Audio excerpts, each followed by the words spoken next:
The town of Riverside was a quiet place. The kind where everyone knew each other. And nothing truly exciting ever happened. Nestled between thick forests and a winding river, it seemed almost frozen in time, untouched by the chaos of the outside world. However, something unsettling had begun to stir within the town, a silent presence that no one could ignore. It started on a stormy night. The rain lashed against rooftops, and lightning split the sky in jagged flashes, illuminating the eerie silhouette of an abandoned house on Pine Street. The house had been vacant for as long as anyone could remember. Its windows coated in grime, its walls cracked from years of neglect. No one dared to step inside, not because of the decayed structure, but because of the rumors, whispers of strange sounds, shadows moving past windows, and a feeling of being watched. That night, as thunder rumbled across the sky, a solitary figure emerged from the darkness. A yellow-furred dog, drenched and shivering, appeared on the porch of the abandoned house. His coat was matted, his eyes wide with an unknown sorrow. And yet, despite the storm, he refused to leave. By morning, the storm had passed, but the dog remained. The residents of Riverside began to take notice. Every day, the dog, later named Mike, sat on the porch, unmoving, staring at the empty road ahead as if waiting. His eyes, filled with yearning and something deeper, something almost haunting, never strayed from the path in front of him. Days turned into weeks. Mike endured the bitter cold of the night, the scorching heat of the sun, and even the biting winds of early winter. No one knew where he came from. Some believed he was abandoned, left behind by an owner who had once lived there. Others whispered that he belonged to someone who had vanished from the town long ago, perhaps never to return. And then, there were the more disturbing theories that Mike wasn't waiting for someone, but guarding something. Janna, an elderly widow who lived across the street, often watched Mike from her window. She had seen many things in her years, but this dog unsettled her in a way she couldn't explain. At night, when the streets were deserted, she would hear him whine softly, his gaze never shifting. The air around the abandoned house felt thicker, colder, as if the dog's presence was the only thing keeping something at bay. As word spread, some residents tried to coax Mike away. A local farmer, Tom, attempted to bring him home, offering food and shelter, but as soon as the leash slipped around his neck, Mike's body tensed, his ears flattened, and he let out a low, warning growl. As soon as he was freed, he ran straight back to the porch, resuming his eternal vigil. Something about Mike's loyalty was both heartbreaking and deeply unsettling. What was he waiting for? And why, even when offered comfort, did he refuse to leave? The house had been abandoned for years, but suddenly, it no longer felt empty. As the days passed, Mike's presence became a ghostly fixture of Pine Street. The town had grown accustomed to his unwavering vigil, yet a quiet unease settled over Riverside. Something felt off. Despite being alone, Mike was never truly alone. At night, shadows flickered behind the windows of the abandoned house. Some swore they saw movement inside, brief glimpses of something lurking just beyond the cracked glass. A few brave souls ventured near, only to be met with a low, guttural growl from Mike, a warning, as if he knew something they didn't, as if he was protecting them. But there was one person who wasn't afraid.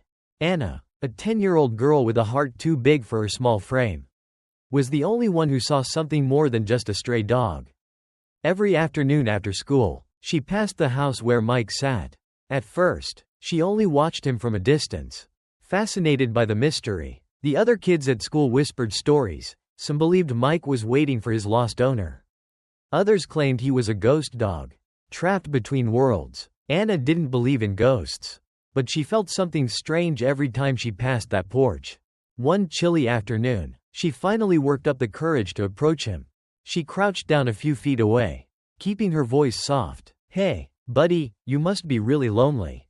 Mike lifted his head, ears twitching. His golden fur was dull from neglect, and his eyes, those deep, sorrowful eyes, locked onto hers.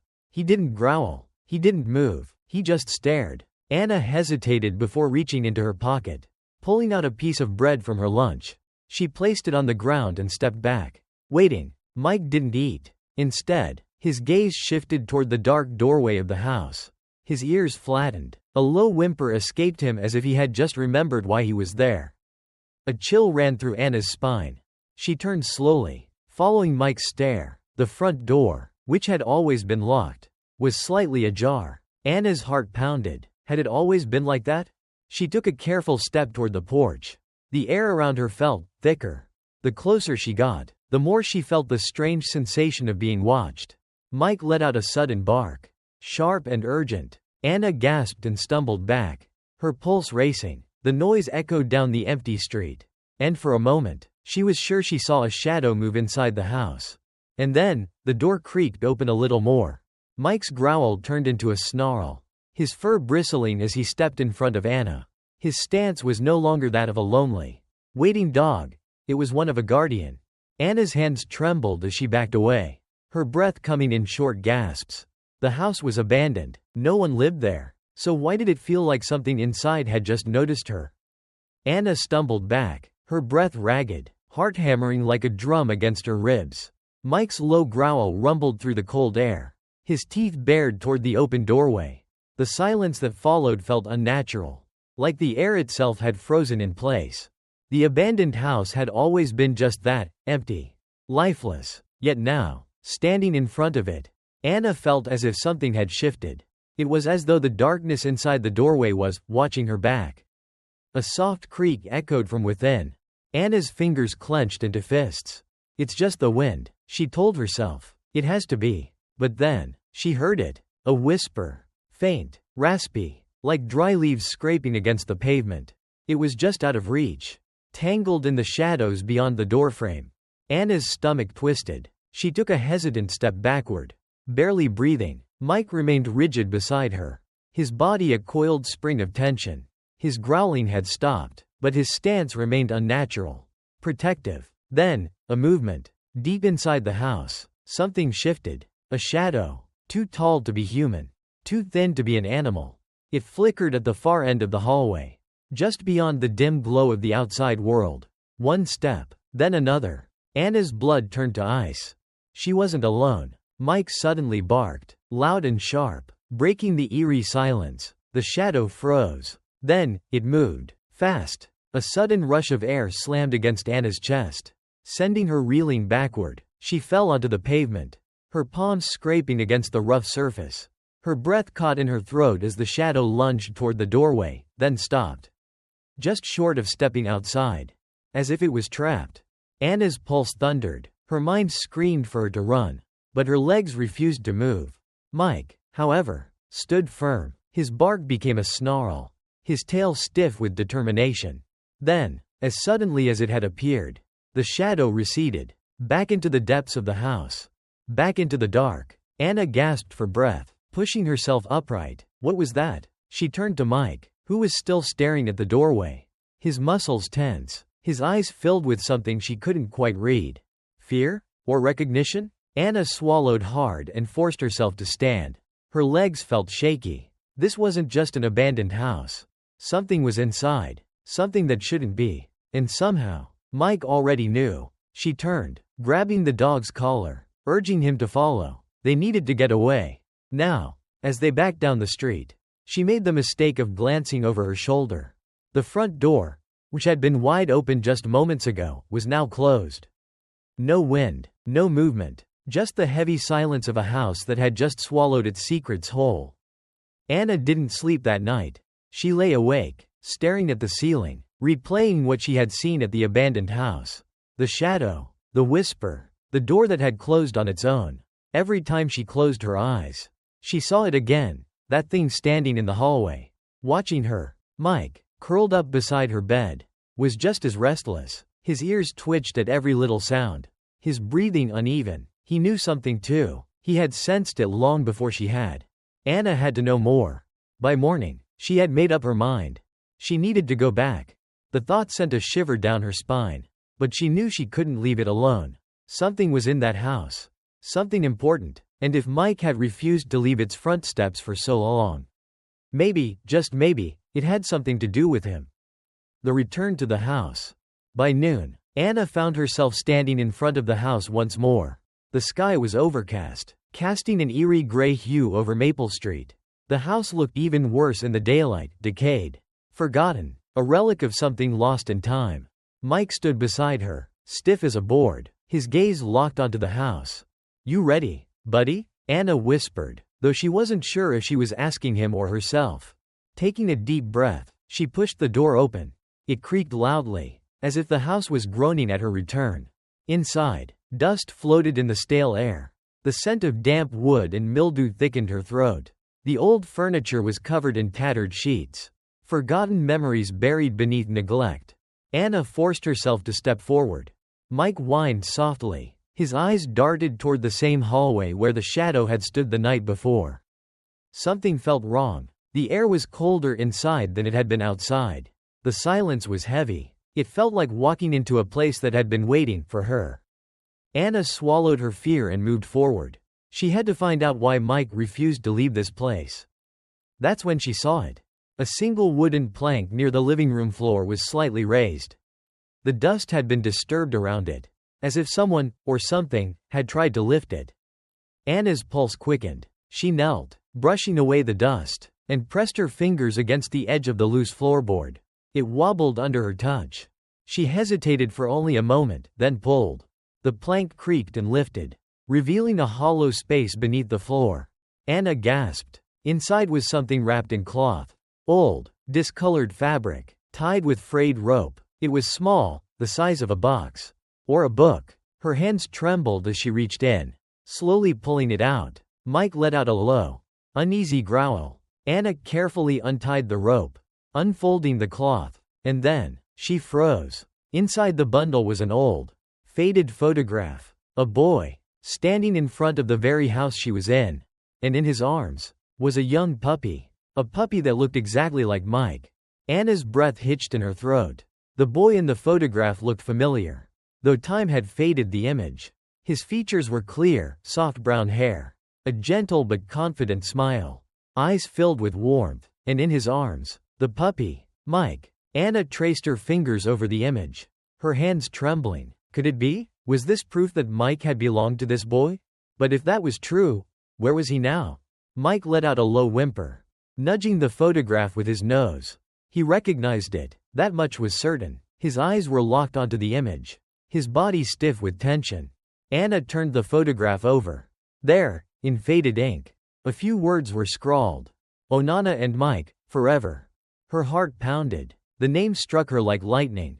Onana. Mrs. Janna, the kind elderly woman from across the street, had mentioned something about the family that once lived in this house. She had spoken of a boy, Onana, whose family had vanished overnight.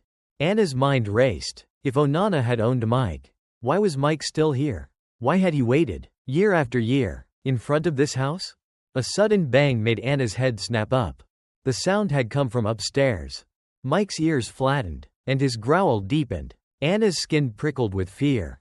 The house had been empty for years, hadn't it? She swallowed hard, clutching the photograph, and stood up. The wooden staircase loomed before her, covered in dust and cobwebs. Each step she took creaked under her weight, sending echoes through the silent house. Mike walked beside her, his body tense, every muscle coiled as if preparing for something unseen. At the top of the stairs, the hallway stretched before them, leading to a series of closed doors. One door, however, was slightly ajar. Anna's breath quickened. The whisper she had heard the night before came back to her. Was it just her imagination? Or had there really been something, or someone, here? Mike stepped forward first. His paws made no sound as he pushed the door open with his nose. Inside was a small bedroom. Dust-covered shelves lined the walls, stacked with books and old toys. A bed, still neatly made, stood against the corner. The air was stale, frozen in time, but Anna's eyes were drawn to something else. A journal lay open on the desk. She stepped closer, her fingers hovering over the brittle pages. The handwriting was messy but legible. Mike, if you ever come back, I hope you know I never wanted to leave you. Anna's heart ached. She turned another page. They took us away so fast. We couldn't take anything. I tried to find you. I promise I tried. Her throat tightened. Mike was trembling now. His eyes were fixed on the journal. Anna turned the last page. One final sentence had been written there, underlined as if the writer had pressed the pen down with all the strength they had left. If you ever find this, I'm still waiting for you. Mike. Anna's breath came in shallow gasps. She had to find Onana before it was too late. Anna's mind swirled with questions. If Onana had written those words, where was he now? And why had he never come back for Mike? Her fingers trembled as she closed the journal. Dust scattered into the air, caught in the dim light filtering through the cracked window. Mike sat beside her, unmoving, staring at the desk as if expecting Onana to return any moment. Anna took a deep breath. She needed answers. She scanned the room, searching for anything that might lead her to Onana.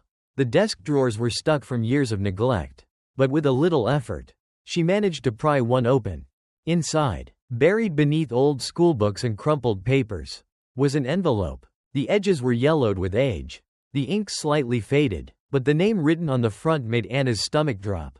Onana Johnson. Her fingers tightened around the envelope. Had this letter ever been sent? Mike suddenly stood, ears perked, nose twitching. He sensed something. A gust of wind rattled the window, making the glass tremble. Anna stiffened. For the first time since entering the house, she felt something off. The room was too still. The air too heavy, as if someone, asterisk or something, was watching. A soft creak echoed behind her. Anna spun around, her pulse hammering, but the hallway was empty. She exhaled sharply. Get it together, Anna. She turned back to the letter, her determination hardening. She needed to read it. Carefully, she unfolded the fragile paper inside. The words, though faded, were still clear. Blank, blank. Dear Onana, we are so sorry. We never wanted to leave you behind. Everything happened so fast. Dad was sick, and we had no choice but to leave town for his treatment. I swear, we tried to come back for you. But when we returned, you were gone. We searched everywhere. We put up posters, asked neighbors, but no one knew where you had gone. If you ever see this, please know we never forgot you. Come home. Love, Mom and Dad. Blank, blank. Anna's chest tightened. So this was the truth. Onana's parents had come back, but Onana had already disappeared by then. And now, all these years later, Mike was still waiting, still hoping. Anna clutched the letter to her chest. She had to find a way to get this to Onana. Suddenly, a low growl rumbled beside her. Mike's fur bristled, his body tensed. Anna's stomach dropped. She didn't need to ask what he had sensed. She could feel it. A presence. Cold, watching, waiting. The shadows in the room stretched unnaturally. The temperature seemed to drop. Anna's breath came in shaky gasps. Something was here, and whatever it was, it didn't want her to leave. The room felt alive, but not in a way that comforted Anna. It was as if the air itself was pressing down on her. Thick and heavy, making her every breath feel like a struggle. Mike's growl deepened, his stance shifting into a protective position in front of her. His golden fur stood on end. His ears flattened, and his eyes never left the darkened hallway beyond the open door. Anna's fingers gripped the letter tightly. Something was here. She wasn't sure if it was her imagination or something far worse. But the walls seemed to breathe. Shifting, stretching, shadows crawled across the floor like ink spilling from an unseen source. A whisper, not a voice, but a sound, just beneath hearing, like wind through broken glass. Anna's skin prickled. She didn't want to turn around. She forced herself to. The hallway was no longer empty. A figure stood there. Not solid, not quite real, but there. It was faint, like a reflection in rippling water. Tall, thin, unmoving. Its features were blurred, distorted, as if the air itself was trying to erase it. Anna's breath hitched. She couldn't move. The figure stepped forward. Mike lunged. A deafening snarl shattered the suffocating silence, echoing through the abandoned house. His teeth bared, his growl vibrating through the floor. The figure didn't react. Instead, it twitched. The motion was wrong, unnatural, like a marionette pulled by strings. Then, it spoke, not in words, but in a deep, dragging breath that carried across the walls, slithering into every shadow. Anna stumbled back. The letter. She didn't know how, but she felt it deep in her chest. This thing didn't want her to have it. It wasn't supposed to be found. The realization hit her like ice in her veins. Mike barked again, snapping his teeth at the air between them and the thing in the hall. Anna's hands trembled, but she forced herself to act. She grabbed the flashlight from the desk. Clicking it on, A sharp beam of light pierced the darkness, and the figure recoiled. Its edges flickered, distorting like static on an old TV. Anna's heart pounded. She had to get out. Now. She clutched the letter to her chest, turned on her heel, and bolted. Mike was at her side in an instant. Behind them, the air rippled, and the walls groaned as if the house itself was trying to swallow them whole. Anna didn't dare look back. Her feet slammed against the wooden floor as she sprinted for the front door. Another whisper, a shuddering breath. The floor creaked behind her. Something was following them. Her lungs burned, her heart hammering so hard she thought it might crack her ribs. Then, the porch. She burst through the front door, nearly tumbling down the steps. The moment she hit the pavement, the oppressive weight in the air lifted. Silence. The night air was cold and crisp, a stark contrast to the suffocating heat inside the house. Anna gasped, clutching the letter. Mike stood beside her, panting, ears still pinned back. But when she looked back at the house, the figure was gone. Nothing moved. The hallway, once filled with shifting shadows, was just a dark, empty space again. But Anna knew that thing, whatever it was still inside. And it had tried to stop her. She glanced at Mike. His eyes met hers. And in that moment, she understood. Whatever was in that house wasn't just haunting a place. It had been guarding a secret. And now, Anna was the one holding it. Anna stood frozen on the sidewalk, her breath clouding in the cold night air. Mike remained close, his body still tense, ears twitching at every sound. Though they had escaped the house, she knew it wasn't over. The letter in her trembling hands felt heavier than paper should. It was a key, a secret someone, or something, had tried to bury. Anna's instincts screamed at her to run home, to pretend none of this had happened. But the weight of Mike's stare grounded her. He had led her here for a reason. Swallowing her fear, she slowly unfolded the brittle envelope, careful not to tear its fragile edges. A single sheet of yellowed paper fell into her palm. At first, the handwriting was barely legible, smeared and faded with time. But as she brought it closer under the street lamp's glow, the words became clear. If you find this, it means I never made it back. Something is here, watching, waiting. They said it was just an old house. But it isn't. It's hungry. It doesn't want us to leave. I was the last one left. If you hear breathing when no one is there, run. Anna's skin went ice cold. She flipped the page, searching for more, and at the bottom, a name was scrawled in shaky, desperate letters. Onana. She gasped. The name she had been searching for. The name Mike had never stopped waiting for. The realization hit her like a punch to the gut. Onana had never left. Not by choice. Anna's legs felt weak as she looked back at the house. Its dark windows stared at her like hollow eyes, empty yet full of something lurking beneath. The whispers hadn't been her imagination. They had belonged to Onana. And now she understood why Mike had never left this place. The town had forgotten. Time had erased the truth. But Mike had known. He had been waiting for someone to find what had been lost. Tears burned at the corners of Anna's eyes. She crouched beside Mike, wrapping her arms around his neck. We found him, boy, she whispered, her voice breaking. We found him. Mike let out a low whine, pressing his nose against the letter, as if somehow he understood. But even as relief washed over her, fear still clung to her chest. Onana had tried to escape. He had tried to warn whoever came next. But something had stopped him. And if Anna and Mike had stayed a moment longer, it might have stopped them too. She took a shuddering breath and folded the letter carefully, tucking it inside her coat. This wasn't over. She had a name now. She had the truth. And now, she had to find a way to finish what Onana had started. The weight of the letter pressed against Anna's chest as she walked through the dimly lit streets of Greenfield. Mike trotted beside her, his steps lighter now, his posture no longer tense. It was as if he, too, knew that they had finally uncovered the truth. But knowing the truth was only half the battle. Anna had to decide what to do with it. She glanced down at Mike, his golden fur illuminated by the streetlights. He had waited for years, never leaving his spot, never giving up on Onana. And in the end, he had led her to the answer. Now, it was time to give him what he deserved. She took a deep breath and turned towards Janna's house. The old woman had always watched over Mike, always wondered about his past. She deserved to know. When Janna opened the door, The look on her face was a mixture of surprise and concern. Anna, what's wrong? Anna hesitated for only a moment before pulling the letter from her coat pocket. I found this, she whispered, her voice shaking. It's about Onana. Janna's hands trembled as she reached for the paper, her eyes scanning the faded words. Anna watched as her expression shifted from curiosity to horror, and finally to heartbreaking realization. Oh, my dear, Janna murmured, her voice barely a breath. All this time, he was right here. Tears welled in the old woman's eyes. And for the first time, Anna saw just how much this had weighed on her, how much she had longed for closure.